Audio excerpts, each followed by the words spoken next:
So today is about looking at a whole range of risks. Matthew, you're a 16, 15, 17-year-old dude.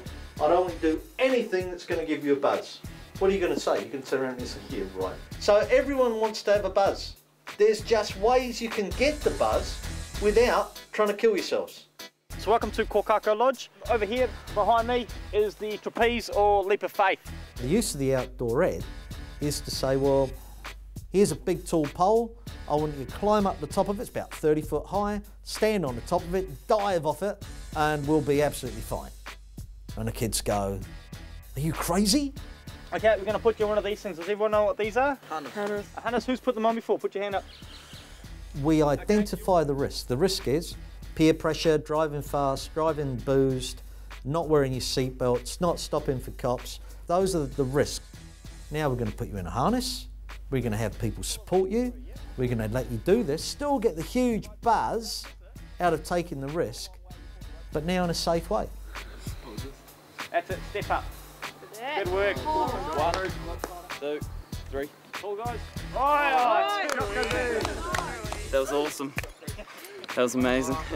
Well, you guys have the police's life in your hands. How wicked's that, eh?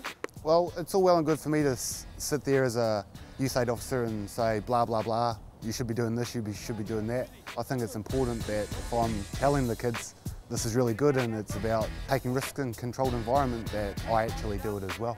To be honest, it was a little bit scary considering the height of the telegraph pole. Nice one. Okay. I had trust and confidence that the young people would catch me. Okay, when you're ready, mate, off you go. I hate heights.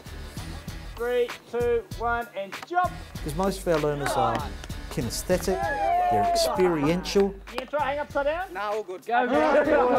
So you've got to get them doing it. So by doing these practical activities of the leap of faith, of going down the creek, well, they've got to work together. They recognise the risks, they identify those risks, they manage the risks. Through working as a team, they're incredibly successful. Oh, I can get the buzz, oh, I can have a good time, and do it safely. And then all we do is apply that to their behaviour with cars. What was today all about? I was just showing us risks and how you can relate to your driving and stuff. Manukau Police contract Williams Funeral Directors to literally pick up the pieces from a fatal accident. ROS's services are enlisted by the Right Track program to demonstrate the sheer devastation that is left after a high-impact crash. The stretcher like I had propped up on the wall, that's another one of them there. We carry one of those in each of our vehicles. We always have one of these big stretchers, as you can see in the vehicles. This one here specifically is designed to take very large bodies. It's not about trying to shock, it's just fairly informing and showing them the consequences. It's not anaesthetised, it's as it is.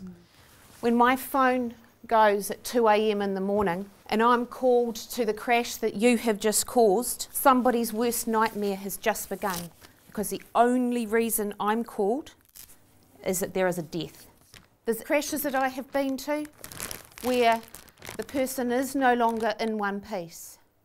I can't leave anything behind. I can't leave entrails or bits of teeth. Everything has to be collected. Bits will be put into these bags will end up in the big body bag.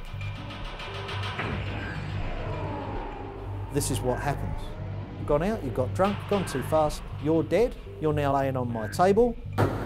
The coroner is going to want to determine how you died.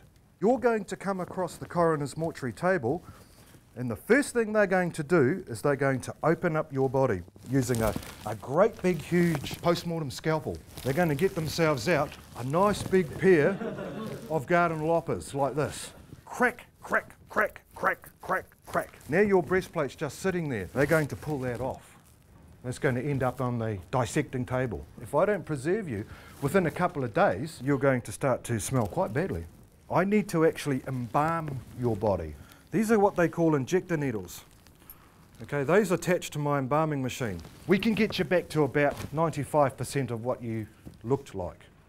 Okay, a lot of the time I'll work off photographs, and a lot of measurements are involved. If there's too much damage up here, like bits of skull are gone, well, no good for me to actually try and reconstruct that back. What I'm going to do is I'm going to use a 2-litre ice cream container. Yep.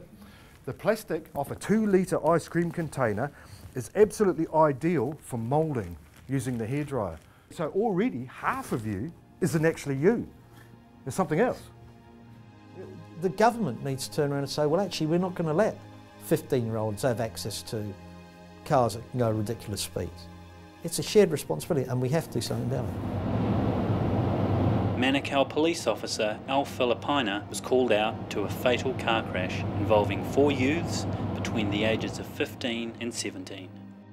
At about 12:30 Wednesday morning, I got a phone call from our communications centre, and what had happened was they told me that there was an accident on Tirirangi Drive. 4 young boys were dead. I think we often can intellectualise things, but when we're emotionally touched, then it has a deeper effect on us. If you can attach the education to an emotional response, then there's a greater likelihood the learning's going to take place. When I got there, for me, it was the worst accident ever that I've come across in the job. And at that stage, I had done 26 years, and the first thing that I did was panic. And you know, I know some of the other police staff have told you that the worst scene for them is to tell parents that they've lost somebody. And the third house that I went to was the house of Logan. Well, Alf came to my door. I wish I'd never met him, but he's my lifetime friend. But seeing as I have, I love him. He's a good friend of mine. This is my beautiful son, Logan. You know, every time I come here and do this, I always think, what do I say?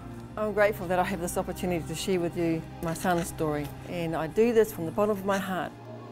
Logan's body exploded in the bottom end. His bust was shorts he had on at the time. This is a reality check. So when we have the mother, boy who lost his life in a tragic crash at Tirirangi Drive, and she speaks to them from a mother's perspective, the whole of the group is deeply affected by it. It's graduation time for the Right Track participants. These select few have experienced the cause and effect of driving dangerously behind the wheel and the consequences it can have on everyone else. Yeah, the interview. By the end of the program, the contrast in the interviews is huge. I've stopped my brothers from drink driving since this course in the last couple of weeks. My views on stuff have been a lot different since the course. Like views on drink drivers and trying to stop my brothers and stuff for doing it. Were you happy when you had to come on the first night? No. Oh, that's good. I'm looking forward to go to it again. All right. Are you going to come back as a mentor? Yeah. Oh, that's awesome. It helps me think about the future, stop my mates in there from driving, take the keys with them. Same as my mother, she catches the taxi now. I'm not going to do it again, that's for sure. Drive normal, I'm not going to put their life at risk by being stupid. Because then it might end up like that crash on TI Drive. Can you be a bit specific about what you think, what the difference is going to be now for you? Oh, there'll be a lot of difference. I'll be able to make my decision whether to drink and drive. You've got to arm these people with sufficient power where they have the moxie to turn around and go, nah. Now, if they can develop that spirit, that courage, that bravery to turn around to their mates and say no, huge. One of the most enjoyable things that I've been involved in this type of thing, because there has been some dramatic changes. Your fellas' actions and the consequences of them affect everyone. Cops aren't superhuman, we all have emotions and we all get affected by them, so I think it's important that you guys got to see things like that. Thanks guys. Hi, my name's Matt and I thought this course was pretty good.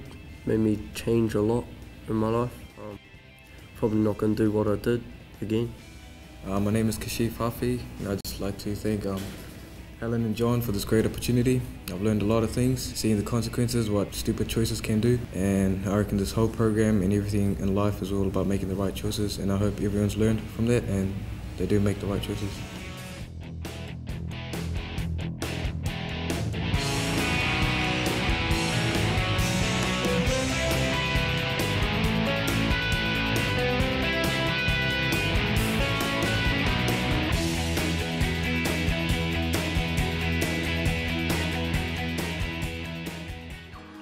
This program was funded by New Zealand On Air.